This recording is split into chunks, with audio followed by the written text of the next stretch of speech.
सभी साथियों को नमस्कार।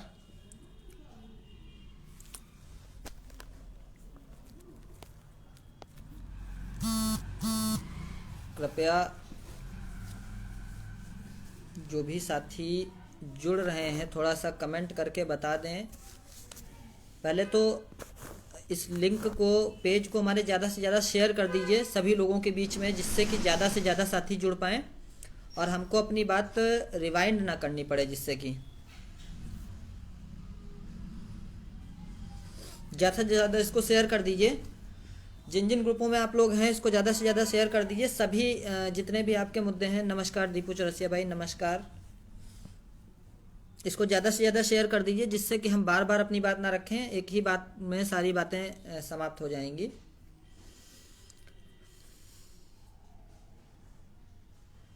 राज सिंह,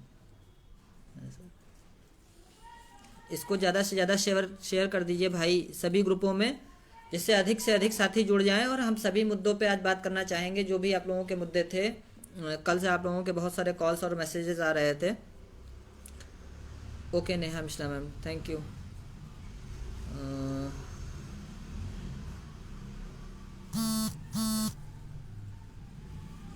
जल्दी से जल्दी शेयर कर दीजिए, फिर हम अपनी बात को शुरू करते हैं। अभय राव, धन्यवाद भाई, आवाज़ आ रही। ओके भैया, ओके। शशांक वाजपेयी, राम राम भाई। शशांक भाई सभी ग्रुपों में शेयर कर दीजिए इसे ज़्यादा से ज़्यादा।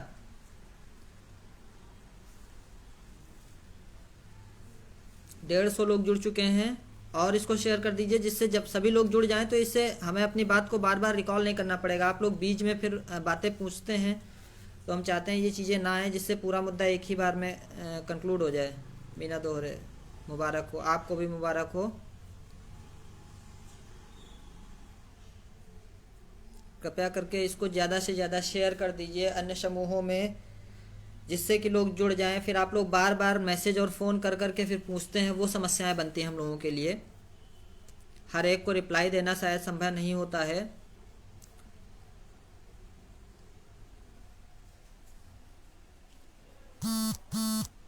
शशांक वाजपेयी जी बिल्कुल बहुत खुश हैं आज। जीता ठाकुर, वो भी बताएंगे। आपका भी मुद्दा है, नई वैकेंसी, भविष्य में आने वाली क्या भर्तियों का मुद्दा होगा, संशोधन मुद्दा, तृतीय काउंसलिंग के साथियों का मुद्दा, 22,000 सीटों का मुद्दा, माननीय न्यायालय से जो आदेश आया है उस पर क्या है, उसका ऑपरेटिंग पार्ट क्या कह रहा है, 37,339 का विज्ञापन कब तक आएगा, सारे मुद्दों पे बात करेंगे। कृपया करके आप लोग पहले इसको ज़्यादा से ज़्यादा शेयर कर दीजिए, जिससे हमको बार बार अपनी बात ना रखना पड़े। मैं चाहता हूं कि बार बार आप लोग बीच में आके चीज़ों को ना पूछें, इससे अच्छा है सभी मुद्दों पे हम बात करेंगे। देखिए हमारे पास मुद्दे हैं, 37,339 का विज्ञापन कब तक आएगा, माननीय सर्वोच्च न्यायालय से जो एक आदेश जारी हुआ है उस आदेश का ऑपरेटिंग पार्ट आपको क्या कह रहा है, 22,000 सीटों का मुद्दा, संशोधन मुद्दा, तृतीय काउंसलिंग के जो प्रतीक्षारत साथी हैं उनका मुद्दा, भविष्य में आने वाली भर्ती का मुद्दा, सीबीएसई में जो सीजीपीए का मैटर फंसा हुआ है उनका मुद्दा, सारे मुद्दों पे बात करेंगे। और जो भी, अगर आप हमारे ऊपर भरोसा करते हैं तो आप उस चीज़ को हमारी माने। ओके अभय राव भाई, शेयर कर दिया। 250 लोग जुड़ चुके हैं। अन्य ग्रुपों में और ज़्यादा से ज़्यादा लोग जुड़ जाएं, जिससे कि हम बात अपनी शुरू करते हैं। फिर रंजीत कुमार, थर्ड काउंसलिंग, हमें बात रखने तो दीजिए भाई। मैं बता तो रहा हूँ, खजवा का किस्मत फूट गया चुनाव हारेगा। चलिए अच्छा, अब हम अपनी बात को शुरू करते हैं। आप लोग ज़्यादा से ज़्यादा फिर जुड़ते रहिएगा और कृपया करके जो भी साथी जुड़ते जाएं बीच में कोई प्रश्न ना करे, जिससे कि अपना पॉज करके पीछे से देख लेगा तो चीज़ें पता लग जाएंगी। वाई.एस. यादव भाई भी पेज से जुड़ चुके हैं, बहुत बहुत बधाई हो आपको भी। वाई.एस. यादव भाई, आपने भी पुरानी भर्ती के होते हुए भी इस भर्ती में अपना अमूल्य सहयोग दिया और योगदान दिया, हमेशा 60-65 के पक्ष को मजबूत बनाए रखा, इसके लिए बहुत बहुत धन्यवाद आपका। बिल्कुल युधिष्ठिर सिंह भाई, शायद ये वाई.एस. यादव जी ही हैं जहाँ तक मैं समझ पा रहा हूँ। बहुत बहुत जिन भी साथियों ने इस भर्ती को अपना अमूल्य समय दिया, चाहे वो प्रतीक्षारत हों, चाहे वो चयनित हों, चाहे वो अगली भर्ती के हों, उन सभी को बहुत बहुत धन्यवाद, बहुत बहुत शुभकामनाएं मेरी तरफ से उनके अग्रिम भविष्य के लिए। चलिए अब हम अपनी बातें शुरू करते हैं। सबसे पहले तो इस 69,000 भर्ती में हर एक उस साथी को मैं अपनी तरफ से बधाई देना चाहता हूँ, जिसने यहाँ तक आने में किसी भी तरह से तन मन धन जैसे भी अपना सहयोग किया, वो हर एक साथी बधाई का पात्र है। भले ही वो साथी आज तक मेरे साथ यहाँ पे चयनित सूची में आया हो, या वो प्रतीक्षारत रह गया हो, या वो साथी किसी कारणवश 1,46,000 की लिस्ट में भी ना शामिल हो पाया हो, हर एक साथी को मैं बधाई देना चाहता हूँ। उसने एक बहुत संघर्ष किया। देखिए, ये तो कटु सत्य है और तय भी था कि 69,000 की जब वैकेंसी आई थी तो 14 लाख लोगों में से 69,000 को ही सिलेक्शन मिलना था। उस पर हम ये नहीं कहेंगे कि कोई साथी हमारा पीछे रह गया तो वो साथी हमारा बेवकूफ़ है या चयनित है या वो कम पढ़ा लिखा है या फलाना है ढमक्का है। ये चीज़ें, इस पर मैं एडमायर नहीं करता हूँ। जो भी साथी यहाँ तक आया उनको शुभकामनाएं, लेकिन जो साथी हमारे पीछे छूट गए हैं उनको भी हम शुभकामनाएं देते हैं कि वो साथी भी हमारे अगली भर्ती में आएंगे और बेसिक में अपनी सेवाएं देते हुए हमें दिखेंगे। तो हमारा हर एक साथी बधाई का पात्र है। हम लोगों ने मिल के लड़ाई शुरू की थी और आप सभी के सहयोग से हम सब यहाँ तक आज पहुँचे हैं। तो और कल जो सुप्रीम कोर्ट से जजमेंट आया, उस जजमेंट के लिए आप सभी बधाई के पात्र हैं। और पुनः सुप्रीम कोर्ट ने एक बार इस बात पे मोहर लगा दी कि जब जब आप माननीय सर्वोच्च न्यायालय या किसी भी उच्च न्यायालय की शरण में जाएंगे, जहां पर बात सिर्फ योग्यता और गुणवत्ता की होगी, वहां पर कभी भी आपको औंधे मुंह नहीं गिरना पड़ेगा और आप वहां से जीत के ही वापस आएंगे। इसके बाद बात करते हैं कि माननीय सर्वोच्च न्यायालय से जो कल एक आदेश जारी हुआ, जिसपे हम सभी लगभग विगत आप मान लीजिए लगभग 4 महीने से बहुत ज़्यादा प्रताड़ित थे, परेशान थे, क्या होगा क्या नहीं होगा। देखिए, मैं आपको थोड़ा सा फ्लैशबैक में ले जाना चाहता हूँ। आप याद करिए कि कुछ 69,000 भर्ती के कुछ ही चंद ऐसे लोग थे जिन्होंने हर समय इस बात पे अड़िग रह के अपनी बात कही कि 69,000 भर्ती सिर्फ और सिर्फ एक ही मानक पे होगी, और उन लोगों में से एक मैं भी था। हालांकि हमारे पेज से जुड़े हुए YS यादव भाई भी हमेशा यही कहते रहे थे कि 69,000 भर्ती हमेशा योग्यता के साथ 60-65 के मानक पे होगी। तो आज कल जजमेंट आने के बाद ये बात 100% सिद्ध हो गई कि 69,000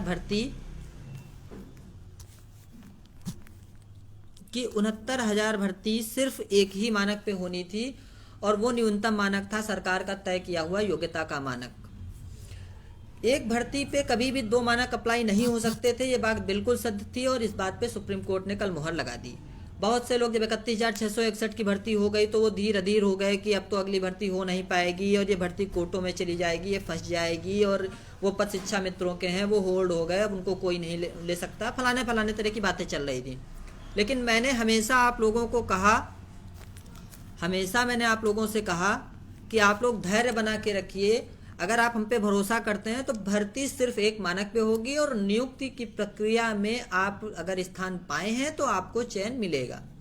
और अंततः कल वो शुभ घड़ी आई, आप लोग नियुक्ति की लिस्ट में थे तो आपको चयन की सूची में आने का मौका मिला, और आगामी कुछ दिनों में आप बेसिक में अपनी सेवाएं देते हुए हम लोगों के बीच में सब लोग साथ में ही अपने अलग अलग विद्यालयों में दिखेंगे। अब माननीय सर्वोच्च न्यायालय से जो कल आदेश आया है, उस आदेश में सर्वोच्च न्यायालय ने क्या क्या चीज़ें थोड़ा सा कही हैं, उन चीज़ों पे थोड़ा सा बात कर लेते हैं। माननीय सर्वोच्च न्यायालय में अपने आदेश में एक बात, बहुत अच्छी बात कही है। 2 बातों पे मैं टोटली इंडिकेट करूँगा, 3 बातों पे। पहला, माननीय सर्वोच्च न्यायालय में जो एक वेटेज का मुद्दा गया था, वेटेज के मुद्दे पे माननीय सर्वोच्च न्यायालय ने पेज नंबर 62 पे कुलभूषण मिश्रा का जो DB का जजमेंट है, उस जजमेंट को पूरी तरह से कंप्लाइंस माना है, बिल्कुल सही माना है कि वेटेज जो था, वेटेज आपका इसेंशियल क्वालिफिकेशन नहीं था, वेटेज आपका एक तरह का ग्रांट था जिसको आपको इसेंशियल क्वालिफिकेशन प्राप्त करने के बाद ही दिया जाएगा। जो कि शिक्षा मित्र कहता था वेटेज मैंडेटरी है, कि वेटेज आपको देना ही पड़ेगा, ऐसा नहीं है। वेटेज आपको तब मिलेगा जब आप इसेंशियल क्वालिफिकेशंस को पूरा कर लेंगे, और ATRE एक इसेंशियल क्वालिफिकेशन है 20वें अमेंडमेंट के तहत। इस बात को माननीय सर्वोच्च न्यायालय ने पूरी तरह से माना। दूसरी बात को माननीय सर्वोच्च न्यायालय ने पेज नंबर 82 पे माना कि जो बीएड है, बीएड जिस पे कि पिछले 28 जून 2018 जब से बीएड को बेसिक में शामिल किया गया, कुछ लोग थे वो तभी इस बात को समझ गए कि बीएड अब इस भर्ती में शामिल हो चुका है और बीएड को अब कोई बाहर नहीं कर सकता। उन्होंने बराबर से हमारे साथ कंपटीशन किया और आज वो भी हमारे साथ में, हम भी उनके साथ में। कुछ लोग वहां पे क्या थे, उनको ये लग रहा था नहीं मैं कंपटीशन नहीं कर सकता हूँ, इनको बाहर करो, इनको भीतर करो, फिर हम आएंगे तो हमको अपनी नौकरी मिल जाएगी। उन लोगों ने बीएड को बाहर करने और भीतर करने में अपना समय व्यर्थ किया और वो साथी शायद आज इस चयन लिस्ट से भी बाहर हैं। हालांकि मैं उनका एक तरह से उनके ऊपर कटाक्ष नहीं कर रहा हूँ, किंतु मैं वो बात कह रहा हूँ। कल माननीय सर्वोच्च न्यायालय ने पेज नंबर 82 पे बिल्कुल साफ तौर पे लिखा कि एनसीटीई एक रेगुलेटिंग अथॉरिटी है और वो बाइंड है स्टेट पे। अगर एनसीटीई ने किसी भी मिनिमम क्वालिफिकेशन को शामिल कर दिया है तो स्टेट के लिए वो बॉन्ड है। इसका मतलब जब तक अब आने वाली भर्ती में आगे की, अगर कभी भी आने वाली भर्ती में बीएड को एक्सक्लूड नहीं किया गया तो आप ये चीज मान के रखिए कि बीएड को बेसिक से अब कोई नहीं हटा सकता। आप एक ओपन रिक्रूटमेंट में आएंगे, सभी लोग वहां पार्टिसिपेट करेंगे, सभी का अपना अपना मार्किंग होगा, सभी लोग बेसिक में उस हिसाब से अपना आगे करेंगे, आगे आएंगे। तो कहीं ना कहीं हाँ, और बीएड के रेफरेंस में कल माननीय सर्वोच्च न्यायालय ने ये बात भी कही। उन्होंने डीबी के जो जजमेंट हैं, डीबी के जजमेंट को पूरी तरह से कंप्लाइंट वहां पे माना। उन्होंने लिखा that the double bench honourable double bench considered about BEd candidates. उन्होंने पूरा पैरा डबल बेंच का छापा वहां पे माननीय सर्वोच्च न्यायालय में, ललित सर ने पूरा पैरा लिखा। अब हम आते हैं ऑपरेटिंग पार्ट पे कि जजमेंट का आखिर में कंक्लूजन क्या निकला, उस जजमेंट में आखिर मिला क्या। बहुत तरह की भ्रांतियां चल रही, ये मिला या वो मिला, या ये नहीं मिला या वो नहीं मिला। जजमेंट के ऑपरेटिंग पार्ट में माननीय ललित सर ने स्पष्ट तौर पे कहा कि स्टेट, उन्होंने जब जजमेंट का ऑपरेटिंग पार्ट सुनाया जा रहा था तो मैं हालांकि लाइव पे जुड़ा हुआ था, उन्होंने सबसे पहले ऐश्वर्या भाटी मैम से पूछा that in a written para number 34 is it your submission. उन्होंने सबमिशन कंफर्म किया। उन्होंने कहा कि क्या आपने ये बात कही थी कि आप शिक्षा मित्रों को अगली भर्ती में मौका दे सकती हैं यदि आपकी ये लिस्ट सही है और इसको बहाल किया जाए तो जब ऐश्वर्या मैम ने कहा यस, तो उन्होंने अपना ऑपरेटिंग पार्ट सर ने सुनाना शुरू किया। उस ऑपरेटिंग पार्ट में कोर्ट ने ये चीज कही है कि आगामी जो भर्ती होगी उस भर्ती में शिक्षा मित्रों को मौका तो दिया जाएगा। बात समझिएगा, ऑपरेटिंग पार्ट जो है, मौका तो दिया जाएगा, ये मस्ट है, मौका आपको देना पड़ेगा। लेकिन उनके लिए क्या एडवांटेज होंगे, क्या डिसएडवांटेज होंगे, क्या चीजें होंगी, क्या मैंडेटरी होंगी, क्या नहीं है, उनको तय करने का अधिकार आपको होगा। मतलब ऐसा नहीं है, इसका कंक्लूजन ये निकल के आ रहा है, ऐसा नहीं है कि वेटेज होगा ही होगा, ऐसा नहीं है कि एज रिलैक्सेशन होगा ही होगा, ऐसा मैंडेटरी उन्होंने नहीं किया। मौका आपको देंगे, लेकिन अगर स्टेट चाहे तो वेटेज दे सकती है, अगर स्टेट चाहे तो नहीं दे सकती है। अब बात आती है वेटेज देगी स्टेट या नहीं देगी। हमारे हिसाब से मुझको लग रहा है कि वेटेज स्टेट जरूर देगी, बट वेटेज इतना नहीं देगी जितना इस बार दिया गया था। वेटेज इसलिए देगी क्योंकि भाई देखिए, हर एक सरकारें होती हैं, मैं कट कहता हूं थोड़ा सा क्योंकि वो सत्य होता है, सरकारें होती हैं चुनावी लॉलीपॉप को भुनाने के लिए वो वेटेज देंगी थोड़ा बहुत, लेकिन वो इतना नहीं देंगी। लेकिन वेटेज की सीमा फिर उसी तरह से तय होगी कि आप पहले मिनिमम क्वालिफिकेशन पूरी करिए तब वेटेज आपको मिलेगा। अब वेटेज की बात करते हैं। सबसे पहले अब जब जजमेंट डिलीवर होगा और नई भर्ती के पहले एक नया अमेंडमेंट होगा बेसिक शिक्षा नियमावली में 26वां, क्योंकि 20वां अमेंडमेंट आनंद बनाम स्टेट के लिए हुआ था, वो अमेंडमेंट क्रैश हो जाएगा, वहीं से बात खत्म हो जाएगी। अब वेटेज के लिए या इनको इंक्लूड करने के लिए एक नया अमेंडमेंट करेगी बेसिक शिक्षा विभाग और फिर इनको इंक्लूड किया जाएगा। वेटेज वगैरह जो भी उनको देना होगा वो शासन स्तर पे अपना निर्णय लेंगे। तो ये हुआ माननीय सर्वोच्च न्यायालय का आदेश। अब बात करते हैं हम 37,339 का विज्ञापन कब तक आएगा। हमारे बहुत से साथी कल से ही ऐसा परेशान हो गए, जैसे जब से जजमेंट डिलीवर हुआ उसके बाद से ही फोन और मैसेजेस आने लगे। शाम को जब जजमेंट आया तो उससे तेज मैसेज आने लगे कि 37,339 का विज्ञापन कब तक जनरेट होगा। देखिए 37,339 का जो विज्ञापन है, मेरा व्यक्तिगत जो मानना है, इसके लिए अभी आपको 3 से 4 दिन का 3 दिन का वेट करना पड़ेगा।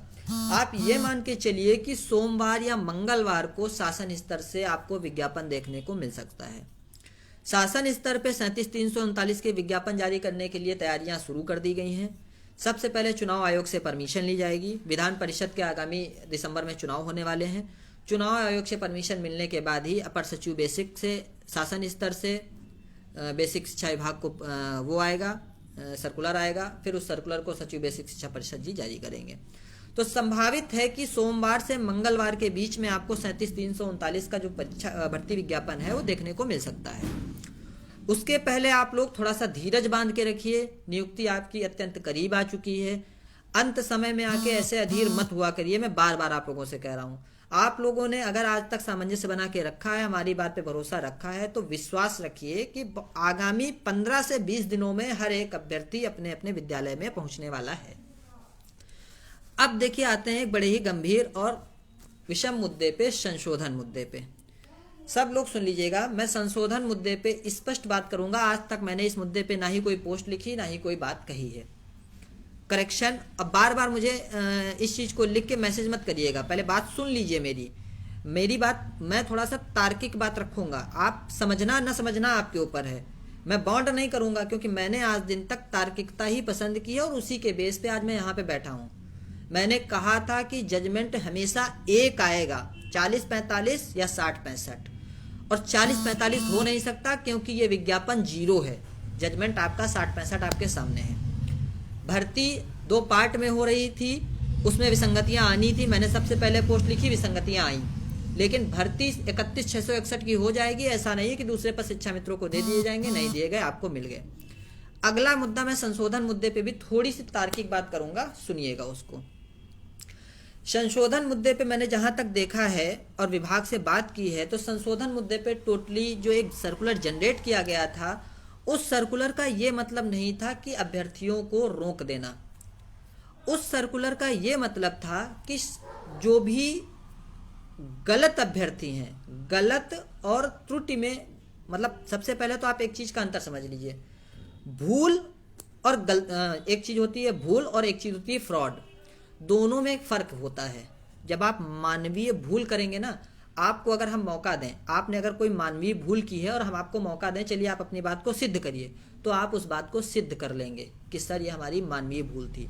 और अगर आपने फ्रॉड किया होगा और हम आपको मौका देंगे, तो आप उस बात को कभी सिद्ध नहीं कर पाएंगे कि आपने मानवीय भूल की है। अब ये फ्रॉड और मानवीय भूल कहाँ पे अप्लाई होती है उसको समझिए। अगर कोई बीटीसी बैक पेपर का अभ्यर्थी है, अगर कोई सीटेट 2018 का अभ्यर्थी है, अगर कोई बीएड अपीयरिंग का अभ्यर्थी है, अगर कोई बाह्य प्रदेश का अभ्यर्थी है, जब हम उसको मौका देंगे कि आपने गलती की, आप इसको सिद्ध करिए, वो सिद्ध नहीं कर पाएगा। क्यों? क्योंकि उसने फ्रॉड किया है। अब मानवीय भूल क्या है?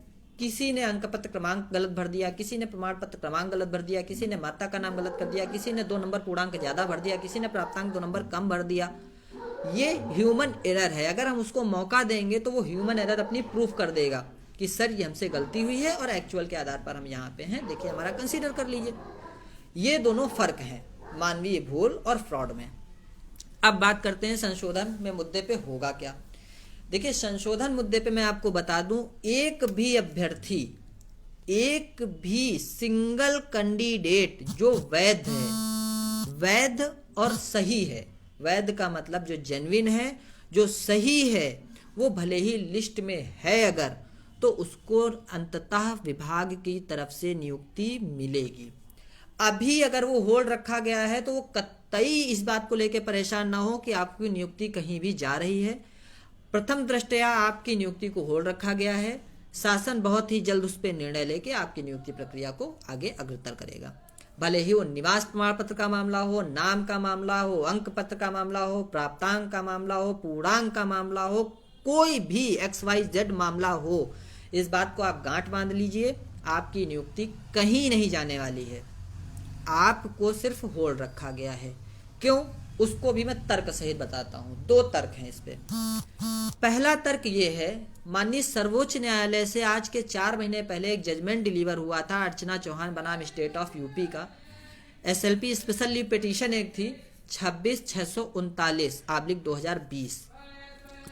उस स्पेशल लीव पिटीशन में माननीय अर्चना चौहान जो एक याचिकाकर्ता थी वो सर्वोच्च न्यायालय गई हुई थी। तो उस याचिका में उस याची ने क्या किया कि उसने उसका पूर्णांक जो था वो 500 नंबर का था, उसने पूर्णांक को गलती से 5000 भर दिया। तो जब पूर्णांक को बढ़ा देगी कोई भी कैंडिडेट तो उसका प्राप्तांक मतलब ओरिजिनल मेरिट उसकी कम हो जाएगी। माननीय सर्वोच्च न्यायालय ने अपने आदेश में ये बात कही थी कि अगर कोई भी कैंडिडेट एक्चुअल मेरिट के आधार से लिस्ट में है तो आपको उसको नियुक्ति देनी ही पड़ेगी। अब बताइए, माननीय सर्वोच्च न्यायालय के उस आदेश की अवहेलना बेसिक शिक्षा विभाग कभी नहीं करेगा। आज वो नहीं इंप्लीमेंट कर रहा है, लेकिन जैसे ही भर्ती का सेकेंड फेज पूरा हो जाएगा सबसे पहले उसको इंप्लीमेंट करेगा। और उसको इंप्लीमेंट करने के पहले आप सभी जो लिस्ट के भीतर अभ्यर्थी हैं, जो वास्तविक हैं, मेरी बार बार बात समझिएगा, वास्तविक का मतलब फ्रॉड नहीं होता है, जो ह्यूमन एरर्स हैं उनको विभाग निस्तारित कर देगा। यदि उस अभ्यर्थी का लोकस जो कि अभी तक लिस्ट में ही नहीं थी, उस अभ्यर्थी का लोकस कोर्ट के द्वारा मेंटेन किया गया है तो आप लिस्ट में हैं और आप वास्तविक और वैध अभ्यर्थी हैं। निवास प्रमाण, अंक पत्र क्रमांक, प्रमाण पत्र क्रमांक, वॉट एवर नन मैटर की वो मैटर क्या क्या है, अगर आप सही हैं तो आपको नियुक्ति जारी होगी। मैं ये मान सकता हूं कि थोड़ा सा टाइम टेकिंग 31,661 वालों के लिए हुआ है, उनको थोड़ा सा होल्ड रखा गया है। और इस मामले पे जैसे कि मैंने विभाग से बात किया है तो सचिव सर से बात करने पे ये पता चला है कि उनके वीडियो कॉन्फ्रेंसिंग पे ऐसा नहीं कहा गया था कि आप सभी को होल्ड कर दीजिए। सचिव सर की तरफ से वीडियो कॉन्फ्रेंसिंग पे जब एडी बेसिक माननीय विजय किरण आनंद सर ने वीडियो कॉन्फ्रेंसिंग ली थी तो उन्होंने ये बात कही थी कि अगर एक भी फ्रॉड नियुक्ति हुई, गलत नियुक्ति हुई तो उसकी जिम्मेदारी बीएसए की होगी। फ्रॉड शब्द कहा था उन्होंने, ये नहीं कहा था कि गलतियां नहीं हुई हैं लोगों को उनको कंसीडर नहीं करना है। कुछ बीएसए जो सुलझे हुए थे उन्होंने कर लिया, कुछ बीएसए जो उलझे हुए थे उन्होंने सब रोक दिया।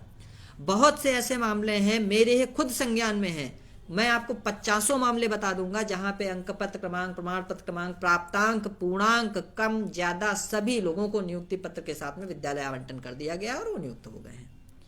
तो इसलिए संशोधन का कोई भी साथी परेशान ना हो, थोड़ा सा धैर्य बना के रखे।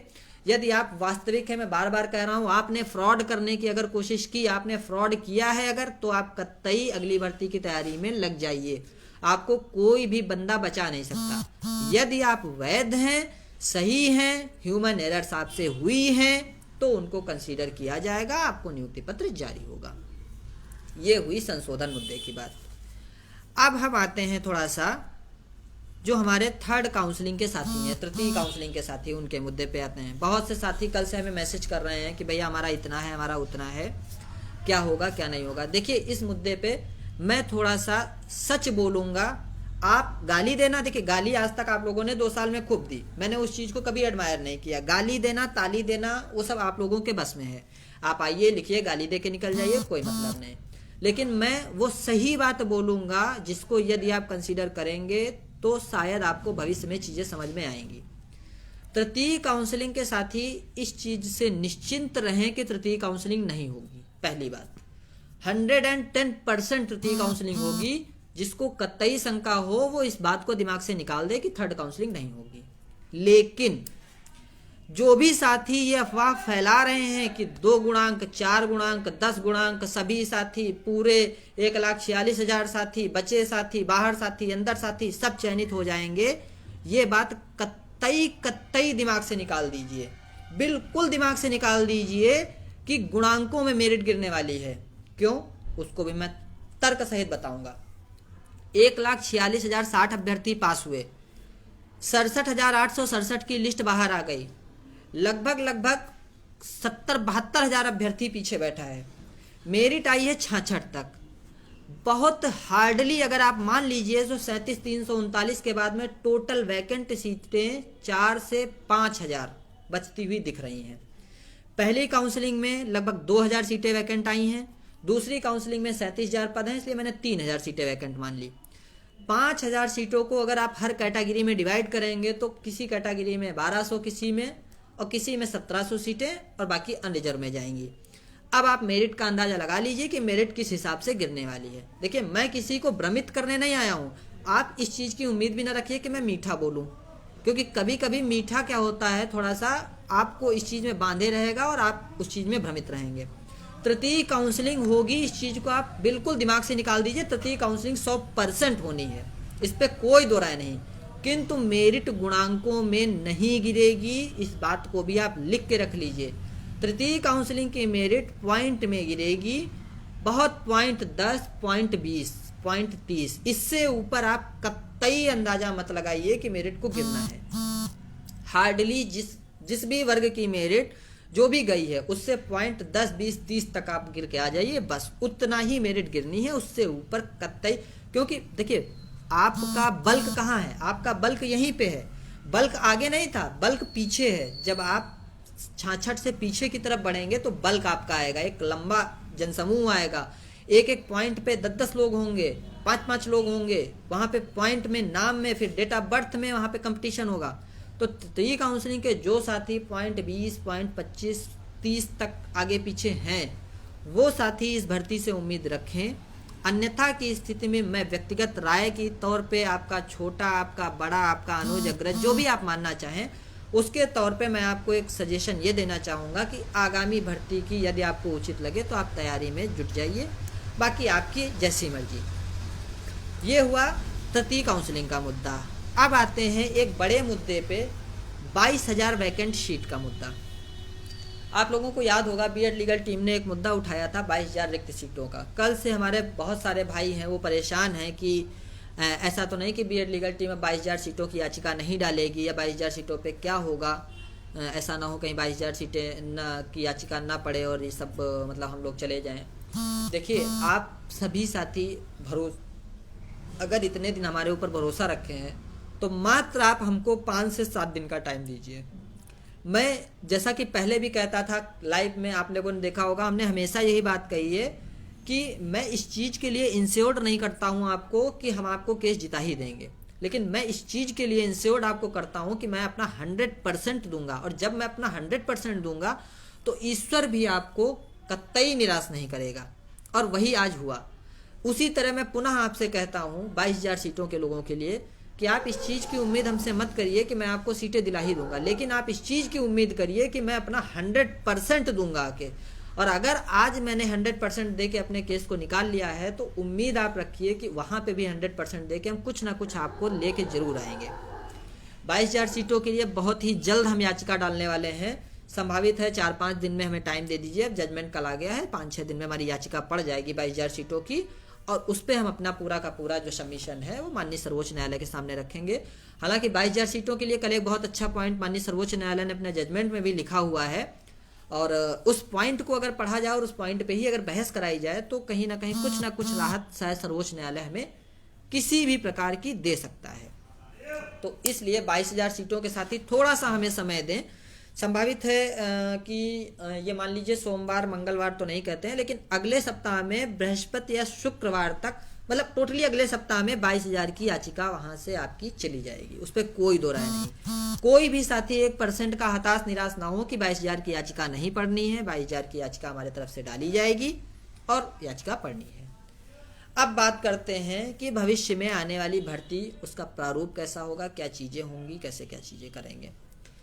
देखिए भविष्य में आने वाली भर्ती के लिए मैं आपको इंश्योर कर दूं कि 41,651 पदों पे एक भर्ती माननीय सर्वोच्च न्यायालय में रिटर्न एफिडेविट पे दी गई है सरकार की तरफ से। अब 15,000 की वैकेंसी सरकार हर बार लगभग रिटायरमेंट करती है। अगर 51,000 की 51 उधर हो गए, 15 इधर हो गए, लगभग 65-66 हजार पद हो गए। तो मेरा ये मानना है कि 65,000 लगभग पदों पे अगली एक रिक्रूटमेंट जरूर आएगी, और ये रिक्रूटमेंट संभवतः फरवरी, जो कि टेट परीक्षा है, उसके बाद मार्च या अप्रैल में आपको देखने को मिल सकता है।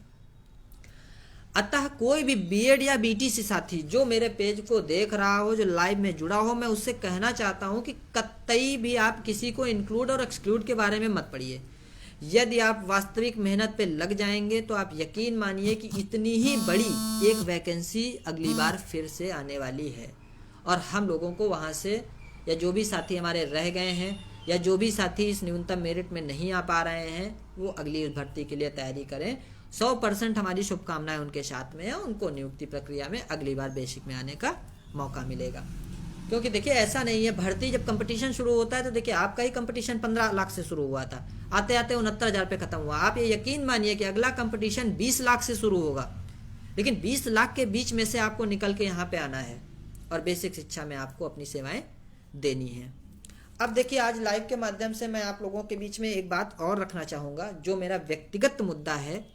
इस मुद्दे पे मैं थोड़ा सा नियुक्ति प्रक्रिया के बाद आप लोगों के बीच में आऊँगा और बातों को साझा करूँगा कि मैं ये चाहता हूँ कि जैसे 69,000 का एक रिक्रूटमेंट पूरा किया गया। अमित शर्मा भाई कह रहे हैं ले लड्डू खा, धन्यवाद भाई। 69,000 का एक रिक्रूटमेंट किया गया, तो मैं ये चाहता हूँ कि 69,000 बेसिक शिक्षा परिवार के आदमी जब बेसिक में आए तो ये इन्होंने जिन संघर्षों से नियुक्ति पाई है या पाएंगे, ये अपने संघर्षों को कतई ना भूलें। मैं देखता हूँ बहुत सारे साथी लिखते हैं आके कि इतने पिछड़े इलाके में विद्यालय मिला, उतने पिछड़े इलाके में विद्यालय मिला, यहाँ मिला, वहाँ मिला, इतनी दूर चले गए, उतनी दूर चले गए। देखिए भाई एक बात मैं आपको स्पष्ट कर दूँ, कभी भी मेरे पोस्ट पे आके या इस तरह की चीज़ों पे आके इस तरह की बातें मत लिखिएगा। यदि आपको इतनी दूर जाने का 40,000 रुपया कम लगता है, आप बेसिक शिक्षा विभाग के बीएसए को जाके अपना त्यागपत्र दे दीजिए। आप बेसिक शिक्षा में सिर्फ और सिर्फ वेतन के लिए नहीं आए हैं। इस चीज का एक लक्ष्य बना के रखिए कि मुझे बेसिक शिक्षा में आने के बाद कुछ ऐसा करना है कि विभाग 69,000 को सबसे ऊपर लेके, उनको लगे कि नहीं मैंने बीएड को अगर यहाँ पे शामिल किया है तो वास्तव में ये लोग कुछ बदलने आए हैं, कुछ देने आए हैं विभाग को। आपको बहुत पगार 40,000 रुपये आपको मिल रहा है, आप 40,000 के लिए जब नौकरी करने जा रहे हैं तो आप ये कैसे कह सकते हैं कि नहीं इतना पिछड़ा इलाका मुझे। अरे भाई अगर अगड़ा इलाका होता तो तुम्हारा काम क्या था? मॉन्टेसरी स्कूल वाले लोग नहीं पढ़ाते?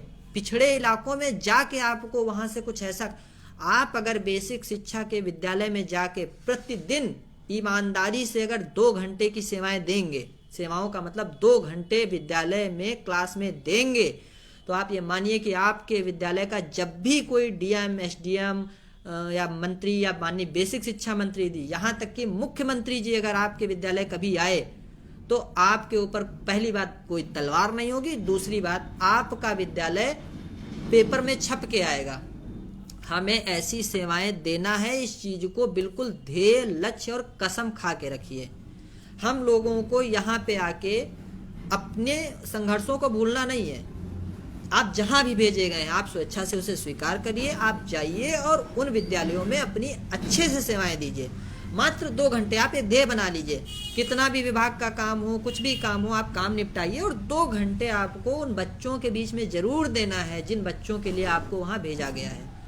शैक्षिक नवाचार के रूप में जो भी इनोवेटिव आइडिया हैं, जो भी बेसिक चीज़ें हैं, उनको आपको जरूर उन बच्चों के बीच में, अगर आप 2 घंटे देंगे तो महीने का 30 दिन, 25 दिन मान लें, अगर 5 दिन की छुट्टी हटा दें 25 दूना 50 घंटे हो गए। एक बेसिक के विद्यालय में 50 घंटे अगर आप ईमानदारी से पढ़ाएंगे ना, वो विद्यालय कुछ ना कुछ आपको देगा। तो इस चीज़ को कभी भी आप अब लिखना बंद कर दीजिए। मैं देखता हूँ बहुत सारे भाई बहन लिखते हैं आके, इतनी दूर मिल गया, कैसे जाएंगे, 80 किलोमीटर हो गया, 120। भाई आपको कम पैसा लग रहा है, आप अगले दिन जाके रिजाइन लेटर दे दीजिए। मैं बार बार कह रहा हूँ, कोई दूसरा बैठा है उतनी में सेवाएं देने के लिए। सिर्फ हम यहाँ पे पगार के लिए नहीं आए हैं, हम काम करेंगे, हमें पगार मिलेगी, लेकिन हम सेवाएं भी देंगे। ठीक, ये तो मेरा पहला आप लोगों से विनती है और लक्ष्य है। दूसरा, अभी मैं एक चीज़ और सोच रहा था, तो उस चीज़ को मैं अभी थोड़ा सा आप लोगों के बारे में डिस्क्लोज करूँगा आप लोगों के बीच में। बाकी भविष्य में ऐसी योजना मेरी एक है, मैं चाहता हूँ कि 69,000 जैसे एक बेसिक शिक्षा विभाग में परिवार आएगा जब, तो हम लोग शासन प्रशासन के लिए हमेशा अपनी योगदान और सेवाएं देते रहें। उनको लगे कि नहीं हम लोग इनके बीच में आए हैं। तो इसके लिए एक स्ट्रेटजी मैं तैयार करूँगा। उसके लिए जो भी साथी हमारे साथ जुड़ना चाहेंगे, आजीवन जीवन पर्यंत के लिए उसमें हमारे साथ में, उस विद्यालय में तो बताओ पढ़ाई नहीं होती, उस विद्यालय में तो ऐसा होता है। आपके इस 69,000 परिवार के बारे में लोग कभी भी ऐसा ना कहें। आप ये सोच के रखिए कि जो भी आए वो कहे यार 69,000 के टीचर जो आए थे बहुत अच्छे थे। वो भले बीएड बीटीसी का यहाँ पे मामला नहीं है, पूरा 69,000 एक परिवार है। जो भी यहाँ पे जाए, जहाँ भी जाए, सबसे बेहतर अपनी सेवाएं दे जाके। हाँ, अब मुख्यतः आते हैं, ये तो हमारी बातें हो गई, अब आप लोगों के प्रश्न ले लेते हैं। अगर दिसंबर तक नहीं हुआ ज्वाइन तो 31 से हमेशा काम, सैलरी से रीजन इंक्रीमेंट। सौरभ सिंह राजपूत भाई कह रहे हैं 1 दिसंबर तक अगर ज्वाइन नहीं हुआ तो ऐसा इंक्रीमेंट का और ये सारी समस्या आएंगे। देखिए मैं आपको जूनियरिटी सीनियरिटी के मामले में एक बात क्लियर कर दूं कि पहले आप नियुक्ति ले लीजिए, सभी साथी नियुक्ति ले लें, जितने भी साथी हैं 67,867 के वो नियुक्ति प्राप्त कर लें। नियुक्ति प्राप्त करने के बाद अभी आपका माननीय सर्वोच्च न्यायालय में एक केस पेंडिंग है। अब उस पेंडिंग केस में मतलब जो प्रेयर की गई है वो प्रेयर किस हिसाब से की गई है वो तो मुझे नहीं पता। अगर उस प्रेयर पे कुछ ना कुछ रीजनेबल रिस्पॉन्स आ गया तो फिर कोई बात नहीं, अगर कोई रीजनेबल रिस्पॉन्स नहीं आया तो हमारी तरफ से केस मैं करूँगा, मैं व्यक्तिगत उस तौर पे सोचे हुए हूँ और मैं ये केस करूँगा इस बेस को बना के कि भाई अगर हम एक ही लिस्ट के कैंडिडेट थे तो भले ही हमें अपॉइंटमेंट बाद में लिया गया है लेकिन हमारी सीनियरिटी को सेम डेट से कंसीडर कर लिया जाए।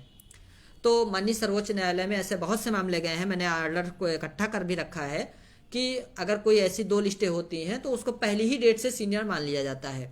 तो ऐसी कोई समस्या आगे नहीं आने वाली है, आप लोग परेशान ना होइए, इन सब चीज़ों को हम लोग नज़र में रखे हुए हैं। स्वाति विनय सिंह अगर इंटर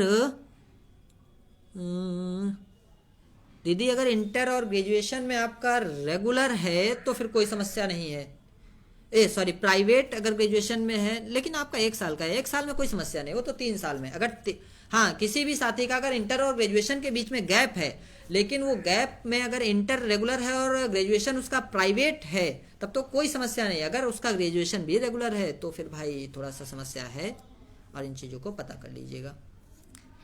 पुनीत मौर्य 0.26 कम है, बिल्कुल उम्मीद कर सकते हैं। मैं बता रहा हूं कि तृतीय काउंसलिंग वाले 0.30 तक के जो लेस अभ्यर्थी हैं वो बिल्कुल उम्मीद कर सकते हैं, 100% उम्मीद कर सकते हैं। आईसीएससी बेस्ट 5 के बारे में दीपिका विनय कुमार बिल्कुल। देखिए अब मैं बेस्ट 5 पे और सीजीपीए पे थोड़ा सा बता दूं आपको। संशोधन मुद्दे पे, संशोधन मुद्दे पे देखिए क्या है, आपने देखा होगा कि बेस्ट 5 और सीजीपीए के कुछ मामले हैं। सीजीपीए में जब नंबर को कैलकुलेट किया जाता है तो पॉइंट में निकल के आता है। अब मान लीजिए किसी का निकल के आया 361.5, अब पॉइंट में स्पेशल करेक्टर हमारा फॉर्म अलाउ नहीं कर रहा था तो बंदा या तो पॉइंट को हटा के भरेगा या तो पॉइंट को बढ़ा के भरेगा। उन बंदों को भी बीएसओ ने रोक दिया है। तो भाई ये तो विभाग की गलती है ना, विभाग उसको कंसीडर करेगा, आपको नियुक्ति पत्र जारी होगा, परेशान ना होइए। डोमिसाइल सभी चीजों को लेकर निश्चिंत रहिए। संशोधन के मुद्दे पे मैं बता चुका हूं, कोई भी अहर्य अभ्यर्थी, अहर्य का मतलब यदि वो वास्तविक है, यदि वो वैध है तो वो डोमिसाइल, कास्ट सर्टिफिकेट, फलाना ढिमका जो भी उसके मैटर हैं उसको लेकर वो निश्चिंत रहे। बहुत हद है तो बीएसए सिर्फ होल्ड कर सकते हैं, आपकी नियुक्ति को 1% का नुकसान नहीं होना है, आप कतई निश्चिंत रहें, बिल्कुल भी निश्चिंत रहें। आंसर की मैटर कुलदीप वर्मा जी कोई मुद्दा नहीं, आंसर की का बेकार मुद्दा हो गया है, कल से जजमेंट आने के बाद। एप्लीकेशन फॉर्म में डोमिसाइल पोस्ट ऑफिस डिफरेंस कोई दिक्कत नहीं है। प्रमोद यादव जी 65.89 भाई बुरा मत मानिएगा लेकिन मेरे हिसाब से तृतीय काउंसलिंग के लिए प्रतीक्षा नहीं करनी चाहिए आपको, क्योंकि देखिए सीटें नहीं बच रही हैं, मुख्यतः बहुत हद है 5,000 से ज़्यादा सीटें नहीं बच रही हैं। भाई पहली काउंसलिंग में आप देख लीजिए 2,000 सीटें बची हैं, तो पहली में 31,000 सीटें थी, दूसरी में 37,000 सीटें, मैं 3,000 वहाँ से मान रहा हूँ तो 5,000 सीटें। 5,000 को जब आप डिवाइड करेंगे आप खुद ही निकाल लीजिए। आपको कोई कितना भ्रमित करता है मैं उससे मतलब नहीं रखता हूँ। मैं जो आपको कह रहा हूँ यदि आप मेरी बात का सरोकार रखते हैं तो मेरी बात यही है।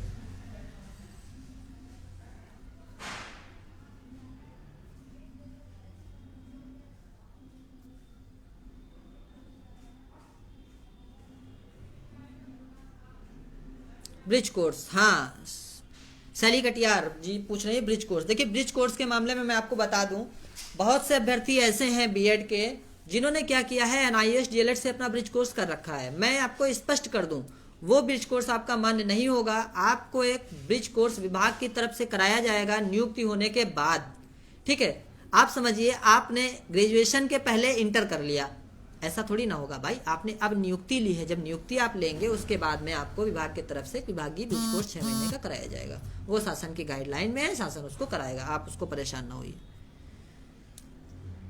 कुमार ए जी सभी मुद्दों को बता चुके हैं। 22,000 सीटों का क्या होगा, सैलरी कब मिलेगी? आशीष वत्स मिश्रा पूछ रहे हैं। सैलरी भैया मिलेगी लगभग, आप मान लीजिए कि जिस दिन से आप ज्वाइन करेंगे कम से कम 4 से 5 महीने आपको इंतजार करना पड़ेगा सैलरी के लिए, कम से कम 4 से 5 महीने आप मान के चलिए।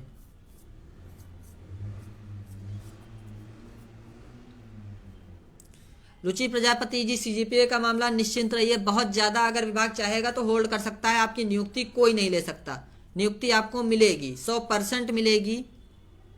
पुष्पराज पासवान जी बता चुके हैं काउंसलिंग कब से होगी, करेक्शन का भी बता चुके हैं, आप लोग देख लीजिए पहले।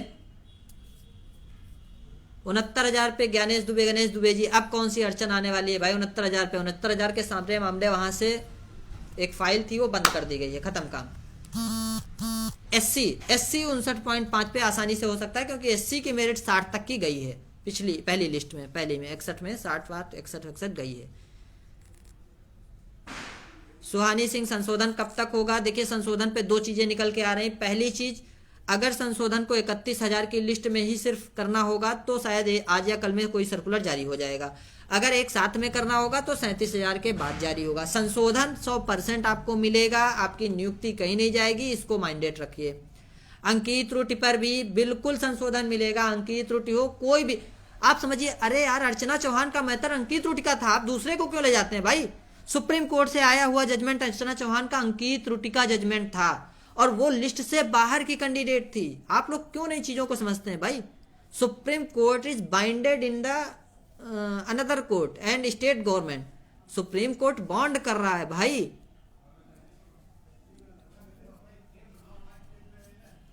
कुंवर राजश्री सिंह जी, 66.81 भाई मुश्किल है, जो हकीकत है मैं वो बोल रहा हूं। लवी सोरल सुनवंशी जी, बिल्कुल प्रयास किया जाएगा, थर्ड काउंसलिंग में कट ऑफ के नीचे आएगी क्या ओबीसी में?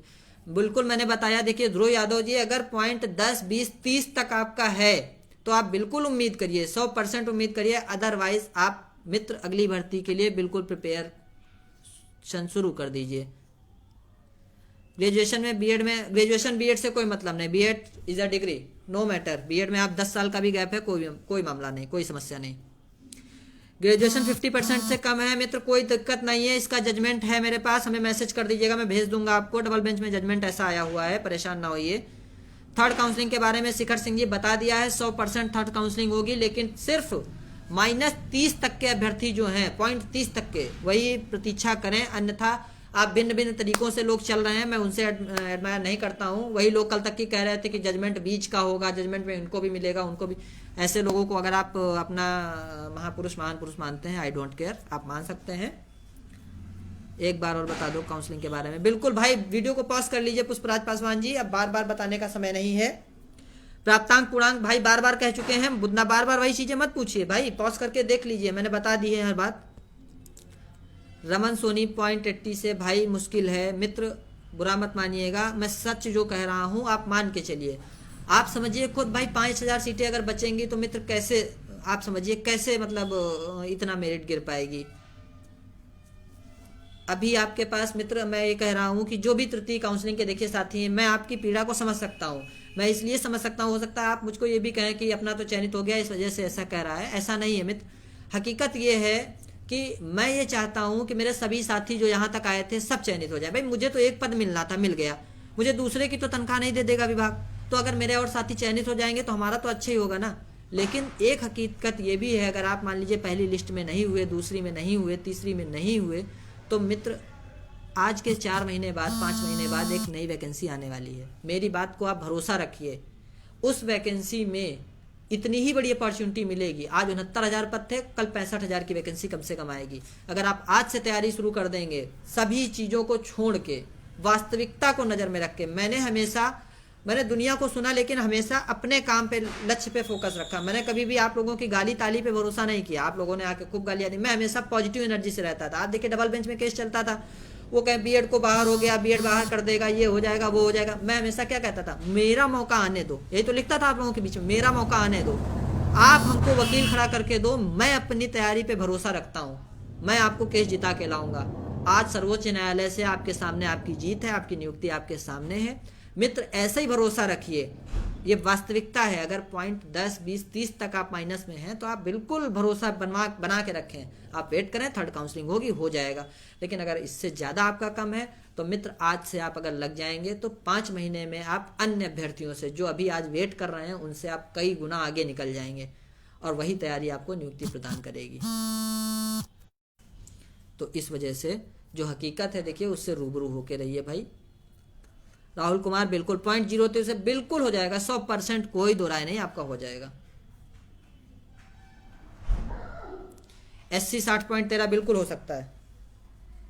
SC में देखिए हो सकता है, क्योंकि SC में देखिए एक गुणांक भी नीचे आ सकता है। SC में बुरा मत मानिएगा, SC में कंपटीशन थोड़ा सा कम है।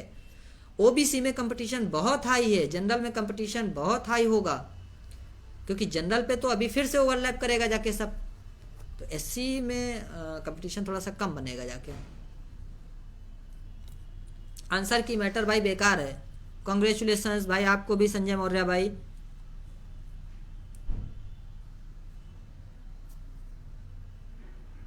लक्ष्मी प्रभाकर टेट 2014 नहीं रोक पाएंगे, देना पड़ेगा उनको। चलिए मुद्दे की बात जल्दी से पूछिए, जो भी प्रश्न हो उनको पूछिए, अन्यथा की स्थिति में हम फिर वीडियो को खत्म करते हैं। ज़्यादा लंबा वीडियो बनाने की कोई ज़रूरत नहीं है। और मेरा जो एक व्यक्तिगत, मैंने बताया आप लोगों के बीच में कि मेरा एक व्यक्तिगत जो मुद्दा है जिसको मैं बेसिक शिक्षा परिवार के साथ में आगे ला के चलाना चाहता हूँ, बहुत ही जल्द आप लोगों के बीच में उसको भी सार्वजनिक करूँगा। जो भी साथी मेरे साथ जुड़ना चाहें उस चीज़ में, उस काम में, या उस नेक ईमान में, तो आप उसमें जुड़ सकते हैं और आपकी सलाह ली जाएगी कि किस तरह से उसको आगे बढ़ाया जाए, किंतु मेरी तरफ से वो किया जरूर जाएगा। बहुत बहुत बधाई सोम शर्मा आपको भी। चलिए अच्छा, अब शायद कोई प्रश्न नहीं आ रहे हैं। बाकी जो भी संशोधन के मुद्दे थे मैंने उस पर क्लियर कर दिया कि जो भी वैध अभ्यर्थी हैं कतई परेशान ना हो, बहुत हद है, आपको होल्ड कर सकता है विभाग, उससे ज़्यादा कोई समस्या आपको नहीं आएगी, आपको नियुक्ति मिलेगी। और जो 22,000 सीटों का मुद्दा है उसकी भी याचिका संभावित है अगले सप्ताह 100% पड़ जाएगी। तृतीय काउंसलिंग के साथी जो भी हैं, वो मेरे साथी जो भी पॉइंट 10, 20, 30 पॉइंट से पीछे हैं, वो बिल्कुल इंतजार करें, उनको 100% नियुक्ति मिलेगी। उससे ज़्यादा जिनका है मेरे मित्र क्षमा करना, लेकिन वो अपनी तैयारी में लग जाएं। आपको जिस भी मार्गदर्शन की ज़रूरत होगी, ऐसा नहीं है कि हम लोग बेसिक शिक्षा परिवार में जा रहे हैं तो हम लोग आपको भूल जाएंगे। जिस भी मार्गदर्शन की ज़रूरत होगी मैं हमेशा योग्यता के साथ में आगे की भर्तियों में भी आपको मार्गदर्शन देता रहूँगा। और भविष्य में जो भी आने वाली भर्तियां होंगी, आखिर आप लोग हैं तो हमारे ही साथी अनुज अग्रज।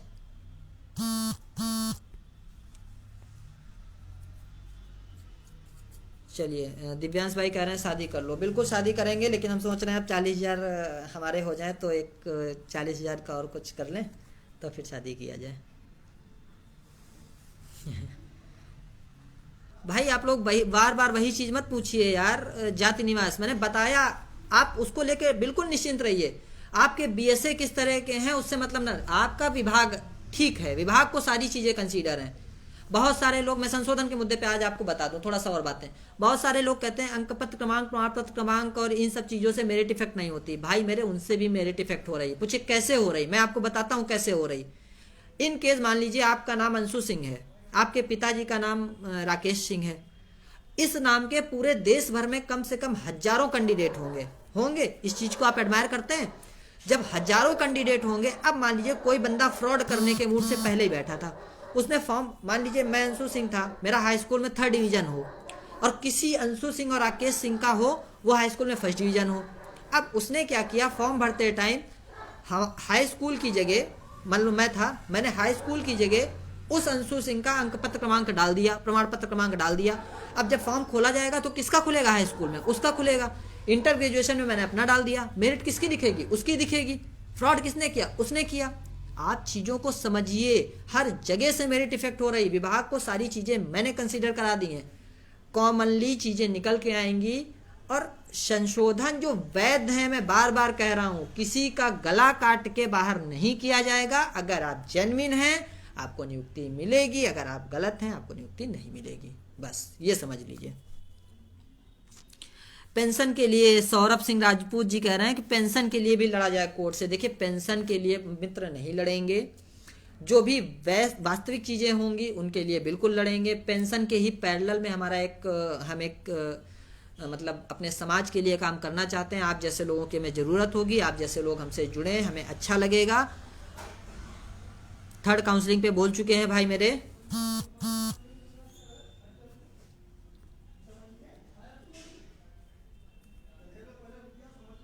कुर्मी शैलेंद्र वर्मा जी 22,000 सीटों पे बोल चुके हैं, देख लीजिए पॉज करके।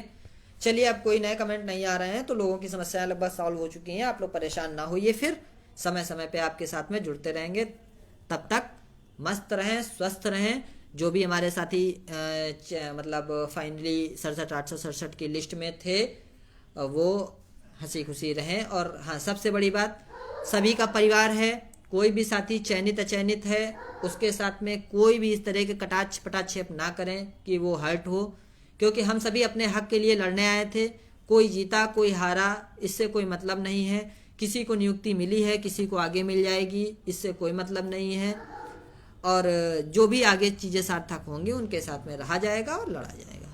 ठीक है, बहुत बहुत धन्यवाद आप सभी को। नमस्कार।